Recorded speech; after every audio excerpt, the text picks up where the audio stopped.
C'est pour cela que c'est très important, frères et sœurs, le témoignage que nous portons. D'être un bon témoignage. Et cela passe par énormément de choses. Être un bon témoignage, cela passe par un sacrifice.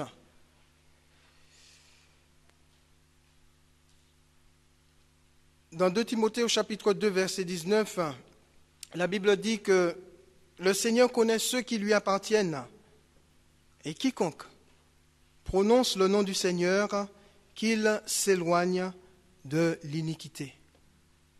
Le Seigneur connaît ceux qui lui appartiennent.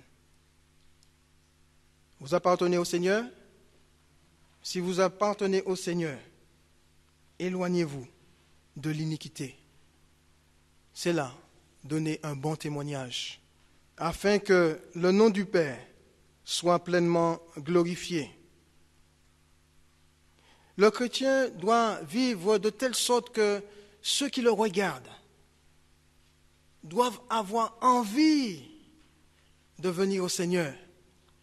Lorsqu'il entend un frère parler, quelqu'un qui se dit être chrétien, ça doit lui donner envie de venir au Seigneur, de se donner au Seigneur, de suivre le Seigneur, de vivre pour le Seigneur et même de mourir pour le Seigneur. J'ai eu tout au début de ma conversion des modèles,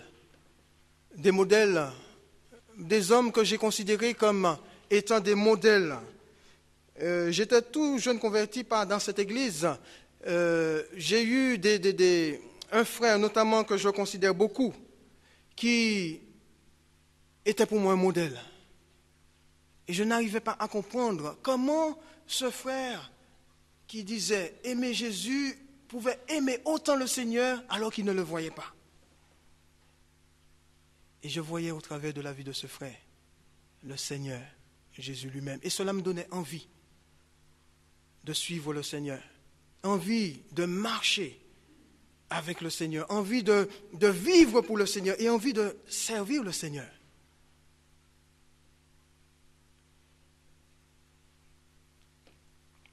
Et je veux qu'à mon tour, donner aux autres envie de suivre le Seigneur et envie de le servir.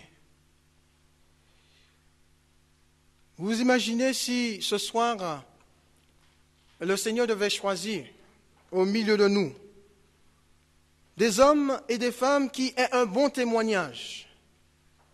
Imaginez-vous que le Seigneur soit là ce soir et qu'il devait choisir au milieu de nous des hommes et des femmes qui aient un bon témoignage. La question que je pose, est-ce que je serai parmi ces hommes et ces femmes? Est-ce que vous seriez au nombre de ceux que Jésus aurait choisis comme ayant un bon témoignage? Le deuxième élément que je vois dans la vie d'Étienne et qui a fait qu'il fut choisi par le peuple et utilisé par le Seigneur Jésus comme un instrument glorieux,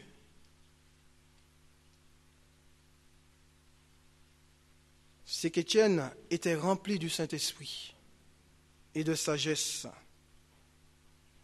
Je crois que c'est là le deuxième critère qui permettra au Seigneur de t'utiliser, mon frère, de t'utiliser, ma sœur, pour la gloire du Père. Être rempli du Saint-Esprit. Le Saint-Esprit est indispensable dans la vie de tout disciple, dans la vie de tout croyant. Et dès l'instant où nous avons reçu le Seigneur, eh bien, il vient dans nos vies. Mais nous devrions aller plus loin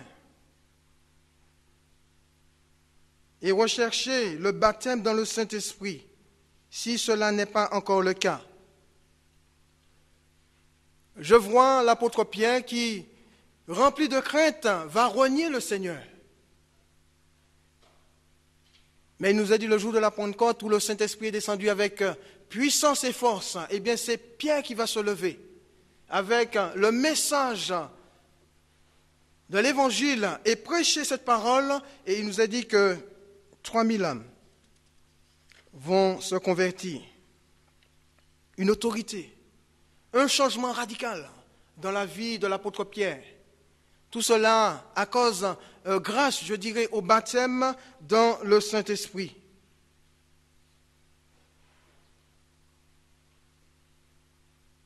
Dans Luc au chapitre 4, au verset 1er, lorsque Jésus va quitter le Jourdain après être baptisé par Jean, il nous est dit que Jésus, rempli du Saint-Esprit, revint du Jourdain et il fut conduit par l'Esprit dans le désert, là où il fut tenté par le diable. Et vous connaissez l'histoire.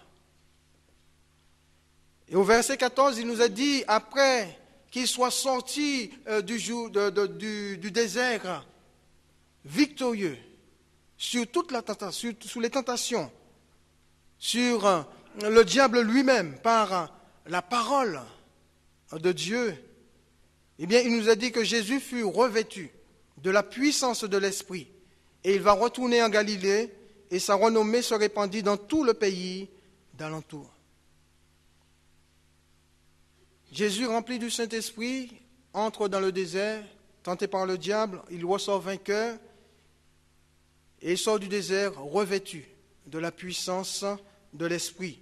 Vous vous imaginez si Jésus avait besoin d'une telle onction pour accomplir la volonté du Père, pour accomplir son ministère, son service ici-bas, et pour que le nom du Père soit glorifié, à plus forte raison, nous.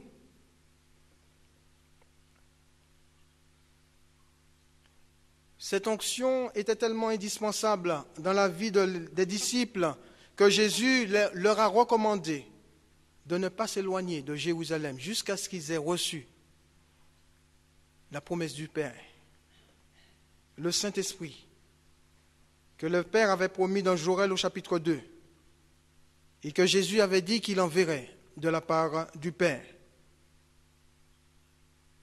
Cette promesse a été accomplie le jour de la Pentecôte, où les 120 qui étaient réunis dans la chambre haute furent remplis du Saint-Esprit. L'Église primitive, elle était pleinement consciente qu'elle avait besoin de cette onction. Quand elle pria pour que les serviteurs de Dieu puissent annoncer la parole de Dieu avec force, avec assurance, avec puissance, et qu'ils se fassent par leurs mains des signes, des prodiges et des miracles au nom du Seigneur Jésus. La Bible nous dit que le lieu où ils étaient trembla, et ils furent tous remplis du Saint-Esprit.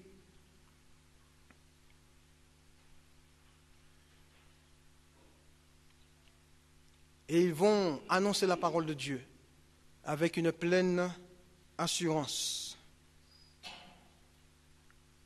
Que Dieu soit béni pour cette onction.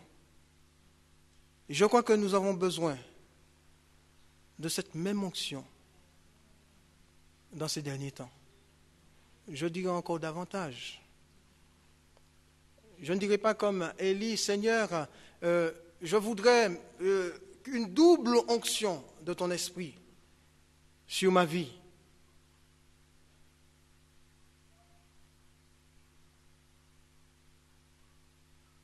Mais Seigneur, revêt-moi de la puissance du Saint-Esprit. Ou Seigneur, revêt-nous. Ou Seigneur, revêt l'Église de la puissance du Saint-Esprit. Pour que l'Évangile soit annoncé avec puissance, avec force, avec autorité, avec assurance.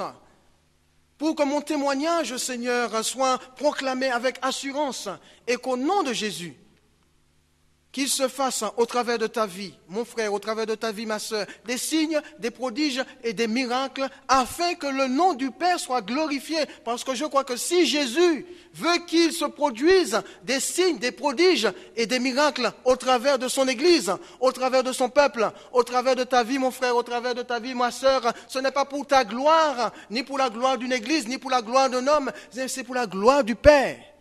Parce que Jésus veut que le Père soit glorifié. Et quand le Père est glorifié, le Fils est lui-même glorifié dans le Père.